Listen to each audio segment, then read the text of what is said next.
I'm Joe Ogden with Trophy Properties and Auction. I'm out here at one of my farms in Pike County, and today we're putting up some cameras.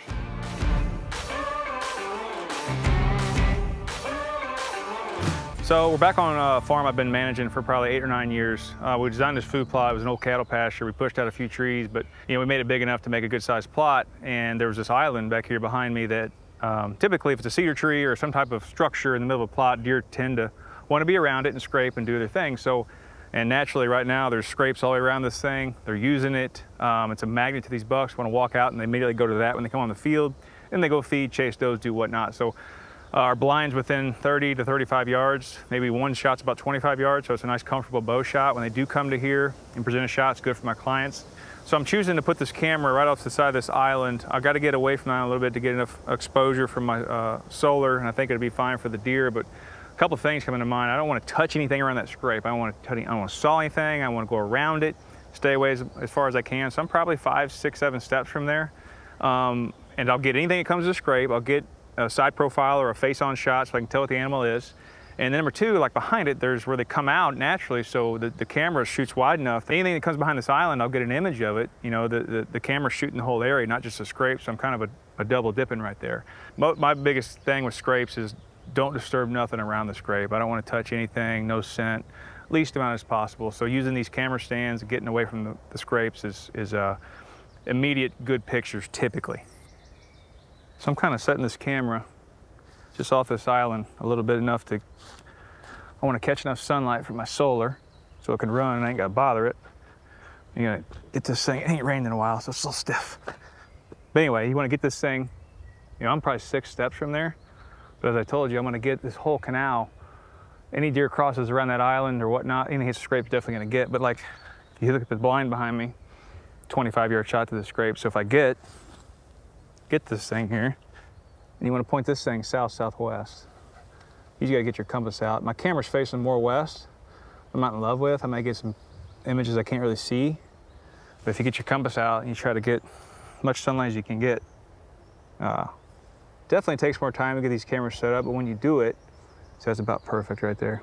When you get it done, it's worth it because you set it and forget it, and you're full battery. So next thing is, get it on, make sure you've got signal. I got to put my cable in.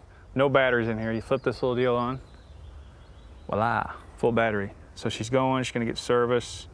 While we're doing that, we're gonna go into turn on our Wi-Fi, and we're gonna get it's the red trigger line, and it'll turn on, and you walk over in your camera, it'll show you exactly the middle of the photo, so you make sure you're not too high, too low.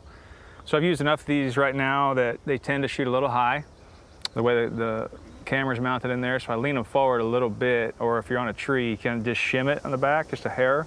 If not, the camera will try to shoot too high, and you may miss something. So, but this red lighting is really cool. It shows you the middle of the photo, so usually you can walk out there, like mine's going right now.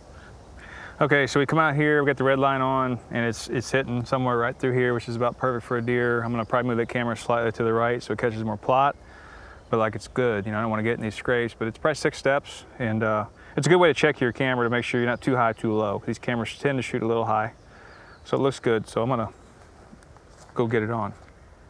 There's the photo, looks excellent. I think it's just about perfect. So now, we're good. Let's click her on, we close it, and we watch the show. Inside the app is a stats page on there, and it's really cool. You go in there and you click it, and you select your location, and as long as you log in your zip code of that camera, it'll give you a wealth of information. The goal is to tell you when the most movement is with particular to wind and moon phase and barometric pressure, so it gives you an idea when to hunt that stand. So recently here at Indian Hill, we've made the switch to Tactacam. I had a few last year. I got quite a few going now. And for me, it's timing's everything. And if I ain't got time to run to all these farms and pull chips out of my other cameras, this is immediate information to react for my clients, to know what food plot I'm going to or where we're going that night or that next morning. So this thing's been a huge help to us and success. We've killed a couple deer this past week. I had Tactacams running on the food plots. Bam, got them. And I may get these deer at 9 o'clock at night or 5 a.m., but the point is I know they're using the plot. And so we're already set up in there with our blinds or our stands, and we just go in there unharassed, unannounced, and there's been no going in and pulling chips and doing anything, so you're just ready to hunt. And I think it's so important in the hunting world that human pressure can ruin everything. You can hunt all the moon and the weather you want, but when you disturb them too much, they will go nocturnal. So these things just keep me out of the field, which I love being out here and seeing the sign, but the reality is these guys come to hunt with me and we want to be successful. So these things have been a huge add-on to our weapons here to try and kill these deer. And then the price point's great. You know, I mean, you know, some of these cameras are super high these days. And, you know, to get into these cameras for whatever they are, 130, 100, whatever, you know, get your solar panel and get these things going, it's not going to break the bank. And super easy to use and very effective. You know, from the real estate side, it's a couple things. I sell hunting farms mainly. So these guys are, you know, buying their 80s or their 40s or their 120s, and that's their dream, and they want to, you know, set it up with food plots. And a good closing gift is Tactacam. It's great. You know, you give them 3 or 4 cameras, and they're hitting the ground running and putting them out there and getting pictures immediately, and they're excited to hunt their farm. So as a realtor, I use them on listings. I use them as closing gifts. I use them on my own properties. You know, so I like to share what works for me, and at this point, I've been super impressed with Tactacam, and it's working for me.